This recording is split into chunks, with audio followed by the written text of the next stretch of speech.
Hey ho, let's go. Hope everyone's having a day filled with awesomeness. Welcome back to Pugsley's Pit to those who regularly follow the show, and a hearty hello to the viewers who might be joining us for the very first time. Where you been? This is episode 103 of Pugsley's Pit. No unwritten rules. With a combined 70 years of fantasy baseball experience, I am Sean Pugsley Martin. This is Mike Nelson here to talk about some Major League Baseball with a fantasy baseball spin. You can follow the show on Twitter at Pugsley's Pit. Taking the I'm podcast. having a challenge, Sean. What? I've got all my production notes. Yeah.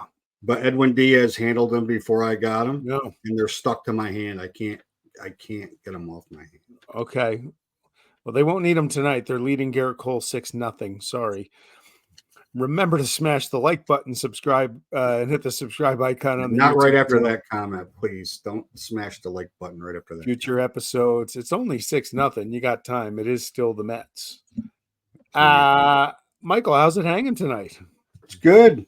It's good. Nice. We criticize Major League Baseball a lot. They deserve it. But the Rick Woodfield event they did a really nice job. They did a really, really nice job. They did a really nice job. I mean, Bob Kendrick being in the booth from the Negro League Hall of Fame was just fabulous. I mean, it's too bad. It's too bad this game wasn't done. I told you I'm cynical about all this because I feel like they're whitewashing shit, but it's a shame that they didn't do this when Buck O'Neil was alive. Yeah. Because he would have been an unbelievable ambassador for this game. But they did a really, really nice job. It's really something they should do every year, to be honest with you. I think the stadium is great. It's a cool venue. I think the players, Bob Melvin summed it up. It's something that they probably will never forget in their careers. Yeah. Just being part of it. And they did a really good job. And it was a great event. It's certainly better than walking out of a cornfield. And I'll tell you what, if anybody hasn't seen the Reggie Jackson interview on Fox Sports, go listen to it because oh man, look at that! I'm glad you mentioned that because I feel like Reggie's turned into this bitter, everybody owes me something person. I just like his Netflix special came across like that, and I feel like that. But boy, you think they were scrambling in the Fox production booth when he went like full reel? Like, I mean, it was powerful, and it wasn't 100 years ago. Nope. I mean, it was not 100. It was not 100 years ago. I mean, it's like 60. Yeah, well, it's less than 60. Yeah, I mean, but crazy. So back to last week, if you caught Pugsley's Pit 102, we heard about the death of Willie Mays during the recording. Yeah, we're hoping that we don't have to do that again. It got us thinking this week about all-time fantasy baseball teams. Who would be in your lineup? And it's completely subjective. It's whatever you're comfortable doing. And that's going to be the focus of the show tonight. Complete with, and I'm really excited about this because we're also going to talk about who is the greatest living ball player today now that Willie Mays has passed. I don't think too many people would have put anybody above him. The debut of 102 episode veteran of Pugsley's Pit and also the M&M Across the Board podcast I used to do with Eric and Ashley Miller. The big man in Massachusetts. Hey, gentlemen. Pleasure to be here. It's a pleasure to have you. You're referenced often. I'm sorry? You're referenced often in this show. Oh, I know. I'm sometimes flattered, but it's not always pretty, you know? It's not meant to be most of the time. Just thinking, I think we're over 100 years experience in fantasy baseball right at the moment. Yeah. Yeah, about 130 years in general fantasy experience. Yeah. I think it was 35 years ago you got me in the league, Mike. I know. I think it was a conversation over a Schmitter at McNally's, Kippy. Big man. I think we had a conversation. The first sandwich I ever had in Philadelphia was a Schmitter because of you. And I've had to be in a program 3 times to not eat them anymore. All right, so let's get to it, Mike. We're going to let you go first. You're kind of become the podcast league historian. Yeah, I'm like I guess And I'm the league historian. So I looked at, and there is and as I threw out on the X today, there is a tribute. A couple of not enough people talk about tributes for our friend Nakayeti in my list, and this is the all-time history of baseball, my rotisserie lineup. And for reference, I have from our league history, the number one stat in each category through time and how my team would compare to that. So this was a painstaking grind because I broke the batters down to runs per at bat, and it'll be important when we talk about my catcher, homers per at bat, RBIs per at bat, to get a season total that would be divided by the 162, even though most of these players never played in the 162, with the exception of maybe 6, 7. But for the most part, most of these guys played when it was a 154 game season. And my catcher, Josh Gibson only played 628 games. But he was a run a game. He was a quarter of a homer a game. He was 1.2 RBIs per game. And he hit 372. So Piazza would have been my next choice, but I went with Josh Gibson. First base, it was the easiest position that I picked because it's the greatest player, arguably the greatest Yankee that ever lived. Second base, I went with Charlie Gehringer from the Detroit Tigers, and I compared him to Rogers Hornsby. Would be baseball-wise probably the de facto greatest second baseman of all time. But Gehringer had more runs scored and more RBIs than Hornsby, and I needed some extra stolen bases, and he provided that. Shortstop, I wrote Hannes Wagner down. I looked at A-Rod's stats. Good Lord. It's not even close. From a fantasy standpoint, it's not even close for fantasy baseball. Yep. Third base, I wrote Schmidt down. I looked at Chipper's stats. Not even close. I can't believe you chose Chipper Jones. I know you're a big fan. I had to go put some anti-itch medication on after I did that. My outfield is Willie Mays, of course, Hank Aaron, and Barry Bonds. And that was the reason I went with Gehringer, because I knew I had homers covered. And my DH is Babe Ruth. That team, in a full season of fantasy, would have had 1,130 runs, 325 homers, 1,136 RBIs, 67 stolen bases, or 125 stolen bases, and they would have hit 313. From a reference standpoint, the highest batting average in our league, and the history of our league goes back to 1990 on the website. Highest batting average is 301. Beat that. Most home runs is 291. Beat that. Most runs is 897. Obliterated that. Most RBIs is 870. Obliterated that. And most steals is 199. And I would have been in the middle of the pack in stolen bases. Okay. From a pitcher standpoint, this was a crazy, weird exercise because I started with whip. I did whip and strikeouts to start, and then looked at who was in it because it wasn't as easy. The easy answers. I was like Koufax, Gibson, like the easy answers from a fantasy from a Randy Johnson, like guys from a baseball standpoint that you would put in. But my starting rotation is Christy Matheson, Walter Johnson, Pedro Martinez. That's gotta hurt. It did not feel good at all. Montreal Pedro, not the Red Sox Pedro. Clayton Kershaw and Black Sox scandal era starter Ed Walsh. Thanks for explaining that one to me, because you sent me your list. You sent it to the graphics department, which was diligent this week at work. And I'm like, who is Ed Walsh? Exactly. Not enough people talk about him. So my closers are Rivera and Billy Wagner. That group would have won 94 games. our league record is 83. Their ERA was 2.26. Our league record is 2.86. They would have had 71 saves. Our record is 80.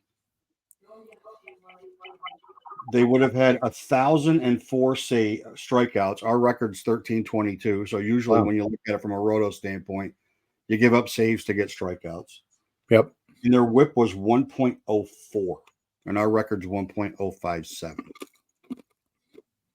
Like Kershaw's career whip is 1. It's interesting. You have a lot of these throwback guys with a sprinkle of some of the current. The steroid boys don't bother you? Nope. Not. You know what? No, they don't. I mean, I'll die on this hill. Baseball. Bud Selig's in the Hall of Fame.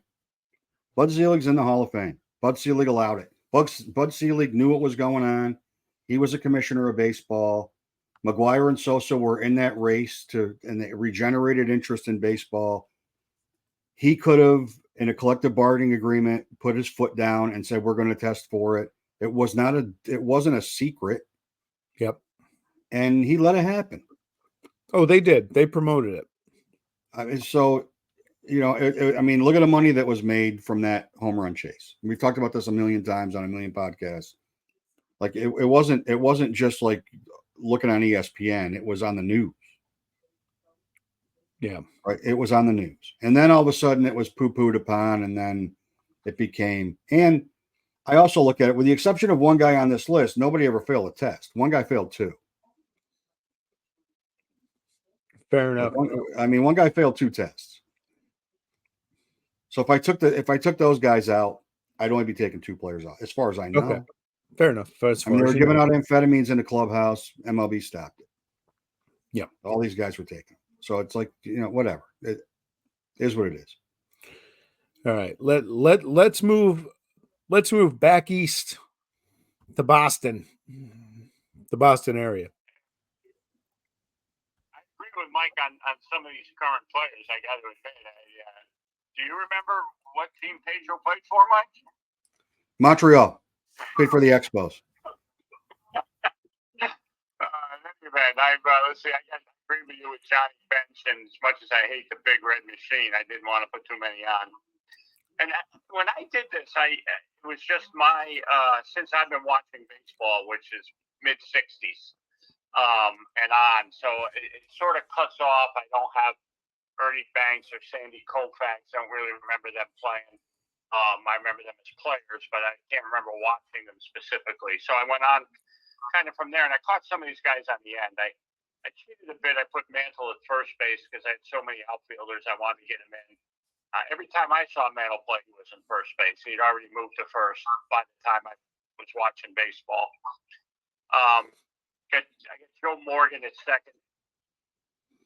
Never been a big fan of his either. Now, I kind of fell asleep on shortstop. He's not really a fantasy guy, but I picked Smith, and only because he's the best defensive player I've ever seen play.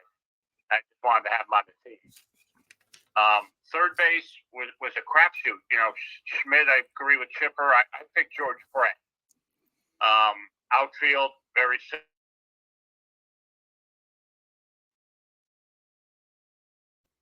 Pitching, I thought, was kind of easy going on, from my point on, and time-wise. Like Bob Gibson, who broke my heart in 1967, was as tough as I've ever seen. Maddox speaks for himself. Pedro, who I agree with you. Tom Seaver, and begrudgingly, I put the big unit in there. Everybody's got to agree to have Rivera as a closer, and I obviously. And you have a special bonus team captain to lead the way. Yes, I do. Carl Yastrzemski. That just means your team will never win. If strength was better, I'd be playing the Yaz song for you right now. If we love this podcast. Two, maybe 3. Hey, big man, was he in the game at Fenway Park where Bucky Dent homered and he made the last out? I can't remember. He popped up. I remember really well. Popped up the foul ball at third base.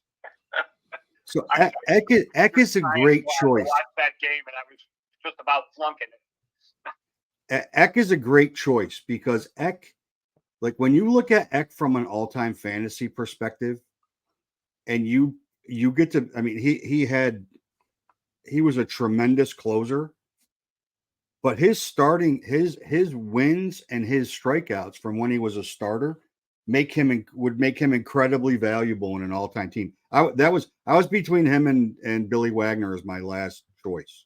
Okay. All right. Yeah, Eckersley in his prime was just the best there was.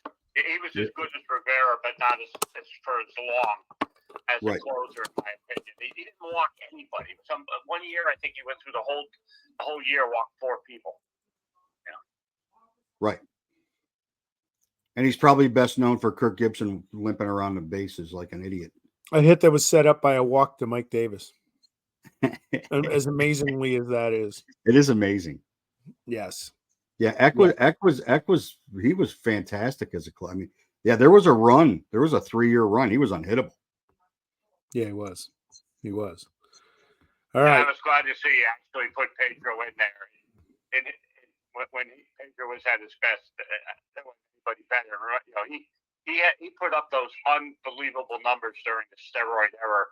And when you look at him compared to the next best pitchers, he was clearly above everybody. Yeah, like like if you chunk it off in 5-year spans, it's not even close with him. And there were great pitchers. There were great pitchers in baseball at that time.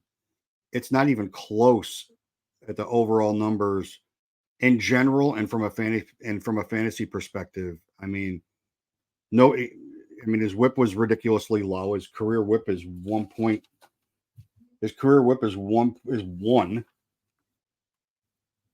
He was striking guys out with that ridiculous slider that nobody could hit. And he pitched a ton of innings. What I liked, well, I hated his guts in Boston, quite frankly, but what I appreciated about him was he about 145 pounds? Yeah. Throwing lasers, ball going everywhere, and he had no problem owning that plate, and you got to respect that. He was good. He was about the best broadcaster around here, too, to be honest with you. He was unbelievable. And lastly, Mike, to throw you a bone, if I really put my fantasy why, my shortstop would have, during this time frame, would have had to been Derek Jeter, I guess. As painful as that is coming out of my mouth. I know. You're going to have to gargle afterwards. All right. We're gonna move over. I got my group, and I'm similar to the big man where it's guys I saw play. It's hard to square Ty Cobb for me. You know, you read about it, but to see it. And, you know, the one guy that I would like to put on was Clemente, and I never saw him play. I moved to Oakland area, the Bay Area, October 2nd, 1972. I think about 3 days after his regular season ended and his career was over after that point. So I couldn't put Clemente on here. I got Johnny Bench as my catcher, and I didn't want to because I hated those Reds teams, but he was just so good. First base, I had forgotten that Albert Pujols has 700 home runs. Right. I had kind of forgotten that. And I'm like, I got to put Pujols on that team. Second base, I wanted to put Ryan Sandberg. Maybe it's because the other day was the anniversary of the Ryan Sandberg game against Bruce Sutter. And then I remembered that Rodney Klein-Carew is as good a hitter as I ever saw. Oh, yeah. And he got enough second base in at Minnesota. Shortstop, I thought Yount. I thought maybe Ripken. I considered A-Rod. There's no steroid guys on here. But my problem with Yount and Ripken was that they played a bulk of their career off the position. I'm like, you know what? Derek Jeter couldn't feel the lick, but Derek Jeter had a hell of a career, and he played it all at shortstop. So he makes the list for me. Third base, it's got to be Mike Schmidt because we have the same birthday, and he was the best power hitter of his generation, I think, at least in the National League. Outfield, every fantasy team needs a leadoff hitter, so Ricky Henderson gets the nod. Willie Mays, and then my man Reggie Jackson. Loved Reggie Jackson growing up in Oakland. He was the guy. And what's great about Reggie Jackson was when he was coming to the plate, he made you watch the game. He had such a flair for the dramatic. D.H. Henry Aaron, who I got to see hit a home run when he was with the Milwaukee Brewers in the Oakland Coliseum before his career was over. On the mound, Steve Carlton, nobody could hit that slider. My God. I mean, he was just poetry in motion to watch. Catfish Hunter, being an A's fan, he was Mr. Postseason in the 70s. People forget he pitched the clinching game for the Yankees in the 78 World Series in Game 6 in LA. He got the win. He sure did. Greg Maddux, who was just an artist. You sit down on a Friday night with a 18-pack maybe of refreshments, give you about an hour and 50 minutes of your time, and you get to watch him pitch, and it was a lot of fun. Nolan Ryan, I wanted to put Randy Johnson on. He was there at first. Nolan Ryan, just those strikeouts and just watching him go in the age before people threw this hard all the time, it was just something to marvel. And Pedro's got to be there because, the big man noted what he did. What he did in an era where the balls are flying out of the stadiums are crazy. Relief pitchers, Mariano makes it, of course, and Raleigh Fingers, who to me was really the first great reliever, carried on from Oakland, got Milwaukee into the World Series in '82. So he makes it there. So Fingers is a good one, Sean, because I looked at Fingers, Gossage, Suter, like guys that were multi-inning closers. Yeah. And when you look at them from a fantasy perspective, like you pitch 3 innings, guys are getting on base. It is what it is. It's not so specialized. Like it's like, having Wagner and Rivera, you could probably count on 2 hands the number of 6-out saves those 2 guys had in their careers. I mean, even though Mo started as a starter, the Fingers era of closers, like those guys, if they pried the ball out of a pitcher's hand in the 7th inning, they were coming in. There wasn't this bridge world that we live in today where, I'm going to go, Blake Snell's going to go 4.5 4 1/3, and then they're going to go 6 guys to get to the 9th. It didn't work like that. Those guys grabbed the ball in the 7th or 8th and they pitched. But when you look at it from a fantasy standpoint, it didn't. While they gave you more wins than traditional closers because they'd be in tight games and they could have blown a save and then ended up with a win as a result. Like statistically, from a fantasy standpoint, they weren't as strong as a traditional closer would be. Yep. And the thing about, like, so we're talking about this for, like, mine is like based on Roto, but then when I broke it down on a per game basis, like head to head, my team would still kill everybody because we're getting points every day. Yeah. Any thoughts there, Mr. Massachusetts? Your team would kill everybody because you picked it over 150 years of baseball. You should have a good team, for Christ's sake. Yeah. Just coming out flying. No, it's hard to argue with those. I guess my one thought, Sean, is I don't blame you for being a homer, but you picked the wrong A. It's what the heck was the man? No. I remember being up in the upper deck in the Coliseum, $2 seats, family of 5, would go $10 in the upper deck. You could hear the catcher's mitt popping when Raleigh was in the bullpen. That's one of the memories I have from the Oakland. You would today too, because the 11 fans that are there, you'd be able to hear everything. Sell the team, John. Sell the team. Douche. Anyhow, we had a couple of we had a couple of viewers and co-owners for us send in some submissions. I wanted to read them.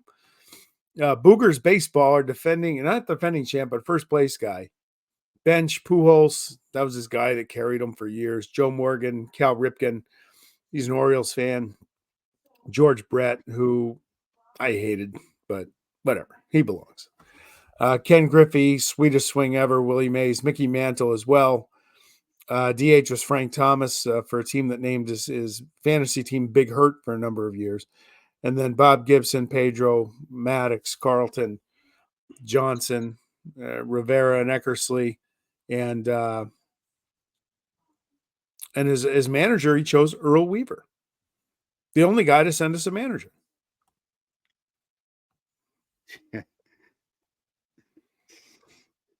He would lead the. He would. For the manager. I want my man Tito Francona. I'd have to go with Jim Leland so that we could see who smoked more cigarettes, Earl Weaver or Jim Leland, in a 9-inning game. There you go. Let's get to Unstoppable, and then we'll go to the next part of this. Unstoppable Baseball, who's mired in a deep last place funk in our league. So he obviously has some free time on his hands. Mike Piazza, Pujols, Roberto Alomar, Hanley Ramirez, who I'll never forgive for taking September off probably 12 years ago and cost me a league title. Bastard. A-Rod at third, outfield, Ricky Henderson, Griffey, Barry Bonds, DH Ronald Acuna, who is a fantasy stud. Yeah. Starting pitchers, Johnson, Randy, Greg Maddux, Justin Verlander, who I'm deeply envious of every day and has nothing to do with his athletic ability. Tom Seaver, Pedro Martinez, relief pitchers, Eric Gagne, who's strung together one of the greatest seasons ever as a relief pitcher, and Trevor Hoffman. Well, it's no shock that he doesn't have any Yankees because he's a fan of a half-assed, second-rate, redheaded stepchild team that's beating my team tonight, by the way. 6-1. Coming back. Piazza's numbers. Hey, Mike, have they lost the game since you ranted in the podcast over them? They haven't. You know what? It's the friggin' grimace, Kip. It's the grimace. The grimace turned it around. They think it's the grimace. I think it was you. Probably. I'm the grimace. Maybe it's poetic justice that the Yankee fan who spewed his babble and has Garrett Cole on his team. 4 innings, 6 runs, 7 hits, 4 walks, 0 strikeouts. He filled the stat sheet. What are you going to do? He did. He pitched better than Hunter Green did tonight. I thought that would have been a slam dunk. I would have bet Hunter Green if I was a gambling man against the Pirates who can't hit. Well, they could hit tonight, apparently. So Piazza's probably, I mean, if prior to the addition of the Negro League players into the Major League stat book, Piazza's the greatest offensive hitting catcher in the history of baseball. Yeah. So, that wasn't an easy choice until I did per game Piazza versus Josh Gibson, and then it became an easy choice. So, Kip, is Hanley Ramirez as disappointing a player as there's ever been? He's a bomb. I mean, he's lazy. All three of us, he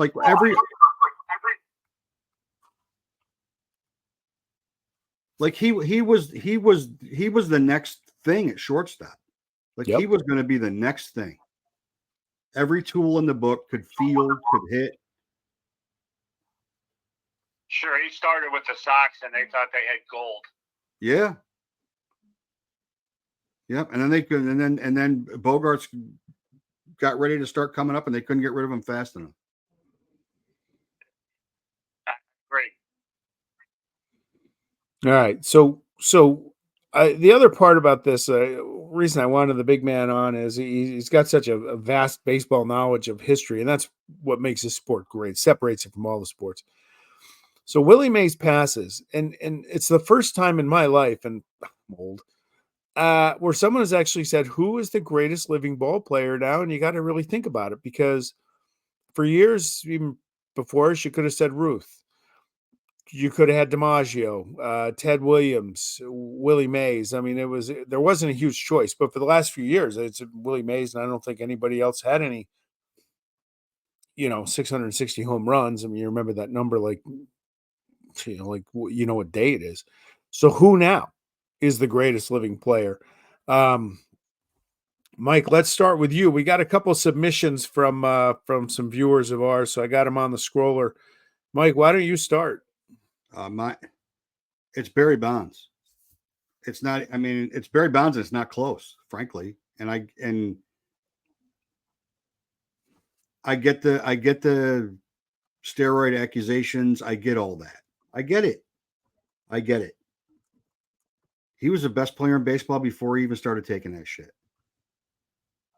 And I mean, you put his, I mean, it's the godfather of Willie, it's the godson of Willie Mays, and it's which is amazing, right? It's amazing that that's the case. Yeah. But it's the combination of speed and power. It's the it's the gold gloves. It's all that. It's all that. It's the whole package that he brought to the table. And I know, the last X number of years when he was letting his ego fuel him and he was hitting homers everywhere stains him, but it's not even close to me. How about you, big fella? Your choice is interesting because if injuries hadn't struck, this guy was the limit. I can't argue with Mike because when I was watching Barry Bonds, I felt like I was watching possibly the greatest player that ever played since Bruce. And I can't argue that at all. I just went no steroids because that's just my knee-jerk reaction to any of these lists or discussions. So I picked Junior, Ken Griffey Jr. because he just so tremendous both in the field and with the bat. But this was a harder discussion than I expected it to be. You see different names up there, and we lost too many of the good ones just recently. Yeah. We were talking about Mays was one long ago. We lost Aaron as well. Half the guys on my list have passed. It's a tough one.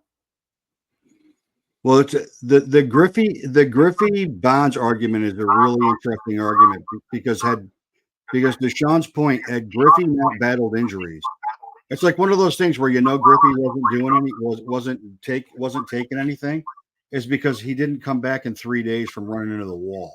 Yeah. I mean, he played the game the right way. He amassed amazing statistics offensively and defensively. And I mean, it's not, I mean, to me, it's cut and dry. It's Barry Bonds, but it's not that cut and dry when you put it under the lens of, I'm not going to put anybody that was either failed a test or was accused of, or under the microscope of using steroids. It's not that difficult a thing. And there's another guy on this list who was accused, who's like, I can't believe that he doesn't get enough love. But like my second choice would be Griffey. It would be. Yeah. I chose Reggie Jackson for the reason I said earlier, in that when he came up, you had to stop and watch. I mean, he was great with the A's. He was the leader of that team, missed the 72 series, but 73, it was AL MVP in 73. Goes to New York. The 3 home runs I still watch clips of that. That was unbelievable. The year he had getting in the fight with Billy Martin in Fenway. And his numbers back it up. And Reggie was just a great, great baseball player. But he still holds a major league record, Sean. You look at Booger baseball, Albert Pujols. Again, I forgot he had 700 home runs. A couple other votes for Barry Bonds, and Bada Bing baseball weighs in with his Derek Jeter. There's the Yankee fan, but he had a great career. I mean, I love Derek Jeter. I love Derek Jeter. If Barry Bonds never gets involved in steroids and Ken Griffey Jr. stays healthy, who's the pick? Exactly. It's not that easy, is it? No, I don't think I have an answer myself. It's not that easy, and Pujols' numbers are staggering. Like Pujols is arguably the second best first baseman that ever lived. Yeah. Like I love Jeter, but I love Jeter. I wanted to put Trout on my list, but he just got injured too early, and you just can't match him up with any career stats. But for the first 7 years or so, he belongs on anybody's list. Yeah. Yeah. Yeah, can't argue with that. Too early for Judge. Judge will be on these lists. Well, that's I'm talking to you guys and other guys during the week. That's the interesting part of this exercise, right? Because a lot of my guys are players I idolized when I was a kid. But I'm much more subjective and critical with it now, being in my 50s than I was when I was 10. They're your heroes. So they're the guys that stick with you, the Reggies and the Mike Schmidt and all those guys. But players now, I mean, again, you go back to Pujols, just unbelievable career. Yeah, he is Yeah, it's hard to say he's better than Lou Gehrig was, but he's in the discussion. Yeah. Well, I think the other part of like when we were kids, I mean, also a lot of those guys, they like you look at a lot of Kip's lists and most of my lists, they played for one team their entire career.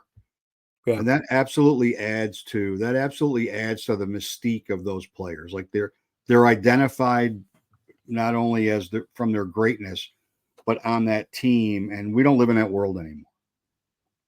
No, we don't. All right, listen. Hey, big man in Massachusetts, I want to thank you for making your debut tonight. You're very welcome, man. It was really a pleasure. I've loved this podcast. Good luck as we move forward. I really had a great time. Thanks, brother. It was great having you on here. As always, good to hear your voice. Fantastic. All right, my man. All righty.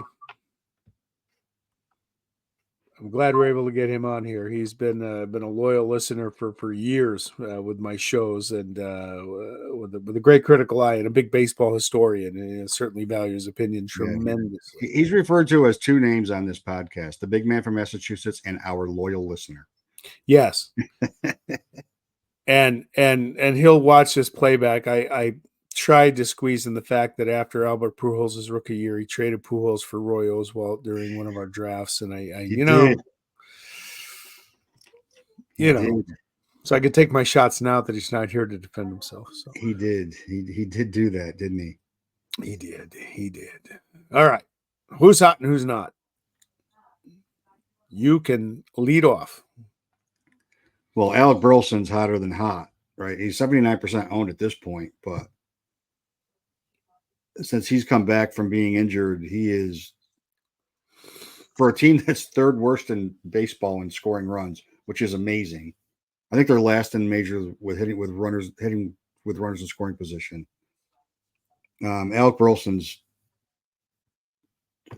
additions on CBS have been going up the last 2 weeks significantly, and he needs to be in your lineup because he's producing every day. And who's not? Good God. Like, you knew it was coming.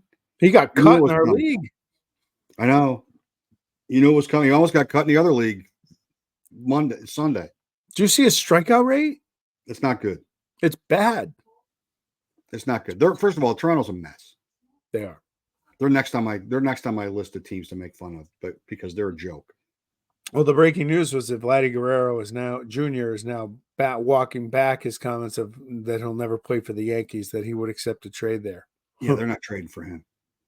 They're just not. He can forget it. We got JD Davis. It's all good. I mean, Jose Barrios he does this. This is what he does. Yes, he does. Right. He's either really bad at the beginning of the year for long stretches, and then all of a sudden he puts together 7, 8, 9 great starts, or he starts the season with 7 or 8 or 9 great starts, which he did this year, and then he falls off a cliff. And he is halfway down the cliff. So I'm not saying cut him because he's always got that, and it, you're not going to pick up my favorite whipping boy, Dane Dunning. Like, I wouldn't cut Barrios. I would keep him because he always finds a way to work out of this. And then, August, September, you're like, man, I can't believe I cut that guy. He's pitching great. That's what he is. This is what he is. He's like a tightrope for when you're going to have him in your lineup and when you're not. Right now, do not have him in your lineup. You want to know who should be in your lineup? Look, you think of the White Sox and you don't even want to pick up any of their guys. They're so bad. Andrew Vaughn, last 21 days, that's my barometer. Hitting 325, 5 homers, 16 RBI, 16 runs scored. DH him if you're all set at first base. He's a free agent in our league. He's rostered in 61% of CBS leagues, but he's a good guy to go get. Who's not? Rhys Hoskins, the favorite of Met fans everywhere. 175 batting average in his last 21 days. Heading into tonight, 5 runs and 7 RBIs. That's a rough stretch. That's a rough stretch. Last night, though. Did he? He sure did. Yeah, that gets him to his 175. Go get him and cut him. I'm going a little off the wall this week. I I like the you can weigh in on Ben Rice. You know a lot more about him than I do. 5 for 17 since his call up. I think he's got to be worth a bench spot, right? See how he does. He's got a talented lineup around him. First base isn't a great position in fantasy. I mean, first base, there's like 5 guys that are great, and then everybody else is kind of a crapshoot. But how long is Rizzo out? Like 6 weeks? Like, I hope this is a Wally Pipp moment, to be very honest with you. Yeah. I mean, he fields the position pretty well. He makes hard contact. They sat him tonight against a lefty that gives up that's got opposite splits of everybody, so it's typical of the Yankee nerd room to sit lefties and go with a lot of righties because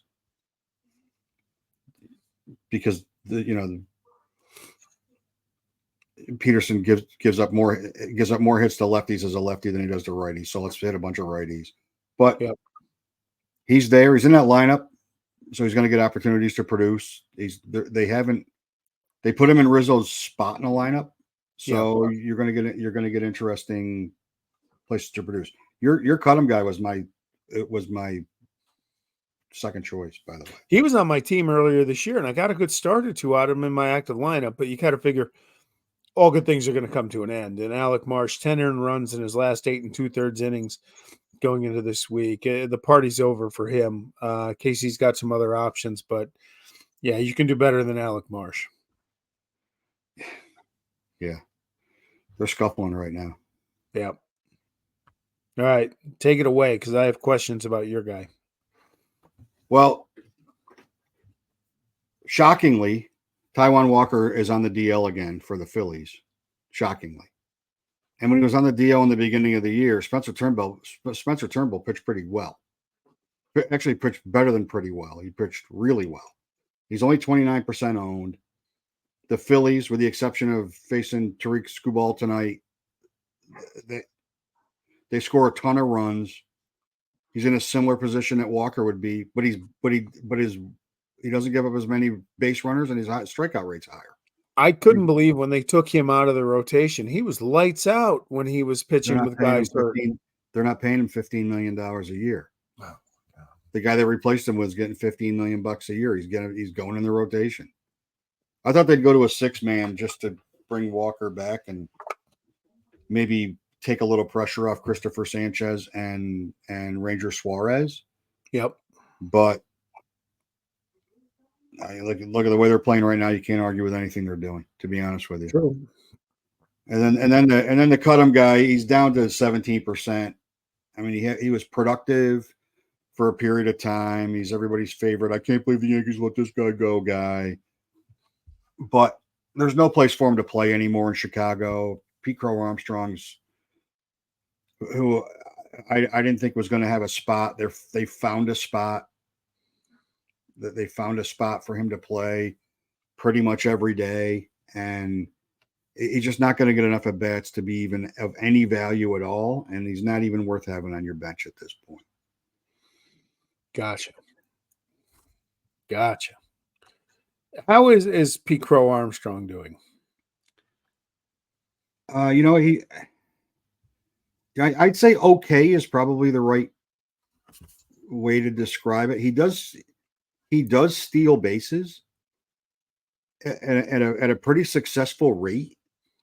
So he might be up to 12 steals and not, in a short window of time. His minor league power hasn't played in the majors yet, but I think they see it looks like, look, the Cubs aren't doing anything right now. So, who knows, but I guess obviously they see enough in him from a consistency standpoint that he needs to be in the lineup as much as they can keep him in the lineup. Okay. There's a bunch of Cubs that you could talk about cutting right now. I mean, Christopher Morel, we talked about before, Patrick Wisdom. I mean, they're all losing at bats to, Suzuki's back. So Suzuki's going to play every day. Bellinger's going to go back and forth between the outfield and first base. Michael Busch is heating up. So the Cubs have a lot of guys that have been in fantasy leagues throughout the year this year, and now have little or no value. Yeah. Until there's an injury or until somebody's going so bad that they have to play him and they get crazy hot. Okay. Yeah, they gotta. I still think they can turn it around, but I don't know what the hell they're doing. I don't know. Yeah, It's gone south. It has, and their bullpen's a disaster. Yep. Their bullpen is a disaster. It's a mess. I know that. I'm the guy that drafted Alberto Alzolay in late March, and that was painful. All right, our closing 5. We're going to change it up a little bit. Instead of giving you 5 different topics, we have an update on the fan free agency. Here's the deal. Look, I'm telling you right now, this is a contingent on the A's actually leaving Oakland. It's not going to happen. I don't even think Sacramento is going to happen next year. And I'm going to tell you why. They got to do a large reno on that area. They got to add a clubhouse, but they want to add a synthetic field. Why? Which they're stupid. I'll tell you, the synthetic field, based on reports I've seen, adds 10 to 30 degrees to the playing surface at what it is the temperature that day, and it gets kind of hot in Sacramento. Thankfully, so the Players Association is going to have to sign off on this when they got their guys out there playing, and it's 120 degrees on the field. So if the A's stay in Oakland, this whole thing is off. This whole exercise isn't going to happen. Does the Players Association have input on that synthetic field? I don't know, but they've been very quiet through this whole thing. So, well, somebody can wake up Tony Clark. They're complicit. What the hell? They are complicit. So the last time we did this 3 weeks ago, we had 11. It's a closing 5 segment, so I'm knocking it down to 5. Here's who's been cut. Cleveland, because, yeah, you're really going to become a Guardians fan? No. Milwaukee, yeah, just no. St. Louis, I love the fan base. Solid organization. Don't know what they're doing this year. Just not going to happen. Toronto, love the people in Toronto. Great stadium. Been there a few times. Beer's cold. Very good. They're cut. Pittsburgh almost made the final 5. Beautiful stadium. I like what they got with the young guys, but they're out. And the Cubs, who were probably the odds-on favorite to become the new team for me. But then ownership matters. Ownership matters. And Mr. Ricketts is kind of a douchebag. So okay, not kind of. Sorry. So they're out, and I feel really bad about that because I've been to Wrigley Field one time, and what a day. But yeah, that's it. So here's who's left. Here's the final 5. Your Yankees, your Phillies. Hold on a minute. Let me get my graphic off there so I can see them. The Braves, the Red Sox, just because they're so close to my house, it's 3 hours away. I can go catch a ball game, although Liam is a Yankee fan, so I don't think that's going to happen. And the Orioles, which my biggest problem with choosing the Orioles is I kind of feel like I'm a bandwagon jumper because they're so loaded coming up. Let me help you. I'm going to help you. You can help me. I think there's a Yankee hat here somewhere. Cross the Yankees off your list right now. No, they're on the list. They're there. You've talked so much shit in the 30-odd years, almost 40 years that I've known you about the Yankees. You're not allowed, frankly. You're not allowed. Oh, I would be welcomed. I'm a good fan. No, you wouldn't be. No, you wouldn't be. You wouldn't be. There's always a tweet, my friend. There's always a tweet. So there's you'd be out before you ever got in. The Red Sox, just because it's you and me, would be fitting because it would be fun.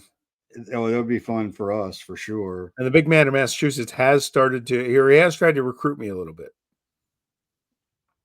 The Braves kind of fit for you because they're kind of like just there, and they're kind of around, and they don't really contribute anything to anything. They're just there. Well, we got my boy Matt Olson too. In your youth. And your pre-parent youth, the Phillies would have been a good choice for you. Been there once, loved it. The Phillies would have been a good choice for you. You would fit in with the fan base here for sure. I could see you wearing a hot dog suit on buy one get one free dog night. I can see the whole thing. Hanging out with Greg Lazinski at Bull's barbecue, I could see the whole thing. And the Orioles thing, like why don't you just pick the Dodgers? No. Just pick the Dodgers. Like, no, wait till next year and see who's the hot up and coming team with a bunch of good young players. Why don't you just be a Diamondback fan because they were in the World Series last year? It's just a West Coast. move. No West Coast. I'm tired of never seeing my team. I can't stay up at 10:05. Are you kidding me? Fair. 9:40. Yeah, I can see it. A couple sell the team chance, maybe a couple of pitches, and I go to bed. It's just tough to do. So it's got to be an East Coast team. Got to be. All right. So here's a couple things coming up. We have I think next week we have a major announcement. It should be. Yep. Major announcement on the future of our show. And then I don't think I've had a chance to share this with you. Next week, Pugsley's Pit, the old Pugsley's Pit, comes back.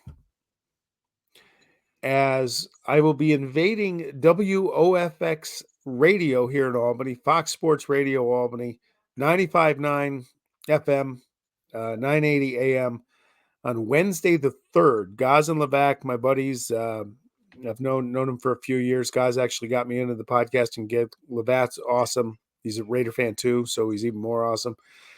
They're on vacation next week, so we are going to be recording a Pugsley's Pit segment with myself and Gaz in a few nights. That's going to play on Fox Sports Radio Albany here, scheduled for Wednesday, July 3rd, about 70 minutes during the 3 to 6 p.m. window. No kidding. So, I'm looking forward to that. They're on vacation. I'll be in the Adirondacks, and I will be able to hear it. Very good. So we're lining up a good show. So I'm pretty excited about that, and I want to thank them for letting me join their airwaves. I've guested on the show once, but we're actually going to do the Pugsley's Pit podcast, and Gaz will be my guest, and we'll talk some sports, all sports, not just fantasy baseball. We're going to talk a little MLB. Can't wait to tee off on LeBron James, and more so the Lakers after they draft Bronny in a couple days. They should have just given LeBron the player coach thing. Yeah. So, and maybe a little Caitlin Clark too in the Olympics, because I got some feelings on that. And maybe you should get Antonio Brown on as a guest. Well, he does have a connection here to the Albany Arena football team, who's actually back, and it's the Albany Firebirds are back after years. We're probably going to talk a little bit about the Firebirds. For those that don't know, Antonio Brown bought a controlling interest in the team last year. He turned into Mr. Ricketts in Chicago, and they ended up getting the team kicked out of the league because he wouldn't pay his fees. Well, he couldn't. That's why he just filed Chapter 11. Or his players. Yeah. Or his players.